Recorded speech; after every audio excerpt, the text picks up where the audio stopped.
امام جعفر صادق علیہ السلام نے صدقہ دینے کا طریقہ تعلیم فرمایا ہے۔ یہ صدقے آپ ہر طرح کی بیماری، مشکلات اور پریشانی کے خاتمے کے لیے دے سکتے ہیں۔ اگر مردے زندہ ہو سکتے تو کہا جا سکتا تھا کہ یہ مردے زندہ کرنے والا صدقہ ہے۔ ایک دمبا یا بکرا بیمار پر یا مشکلات میں گھرے انسان پر قربان کرنے کی نیت سے خریدیں اور اس جانور کے منہ پر دعائے عقیقہ پڑھیں جو آپ کو دعاؤں کی کتابوں میں مل جائے گی۔ اگر نہ ملے تو آپ اپنی زبان میں اس طرح دعا کریں: بسم اللہ الرحمن الرحیم، یہ جانور میں تیرے فضل و کرم سے ہی خرید پایا ہوں، میں اسے فلاں بن فلاں کا فدیہ قرار دیتا ہوں، اس کے گوشت اور خون کا فدیہ قرار دیتا ہوں۔ میرے اللہ اس کو اسی طرح فدیہ قرار دے جس طرح تو نے ابراہیم علیہ السلام کی قربانی کا فدیہ دیا تھا، اور محمد الرسول اللہ صلی اللہ علیہ وآلہ وسلم کے صدقے اس شخص کی بیماری اور مشکل ختم فرما۔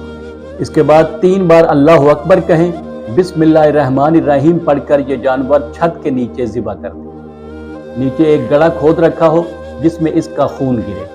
یہ ایسی جگہ ہونی چاہیے جہاں پاؤں نہ پڑے۔ اس کی کھال ایک ہی ٹکڑے کی صورت میں اترنی چاہیے۔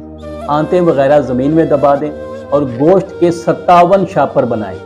57 شاپر بنانے ہیں آپ نے، اور اس کھال کے اندر رکھیں اور 57 فقراء کو ایک ایک کر کے اس کھال میں سے نکال کر دیں، اور پھر کھال اور سری پائے بھی فقراء کو دے دیں۔ یہ ڈاکٹروں کو حیرت میں ڈالنے والا صدقہ ہے۔ دوسرا طریقہ یہ ہے کہ ایک بکرا لے لیں، اور اگر بکرے کی استطاعت نہیں تو دیسی مرغ لے لیں۔ صدقہ دینے والا اس پر ہاتھ رکھ کر دعا کرے کہ یا ارحم الراحمین، میری یہ بیماری یا میری یہ مشکل ختم فرما۔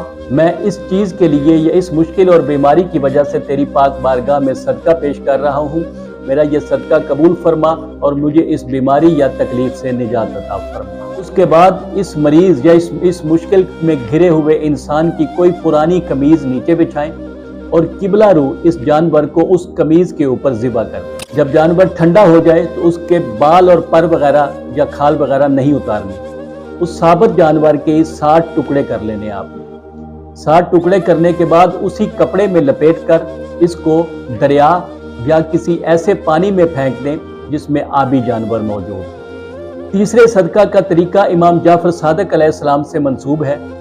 داؤد ضربی کا بیان ہے کہ میں ایک دفعہ مدینہ میں بیمار ہو گیا۔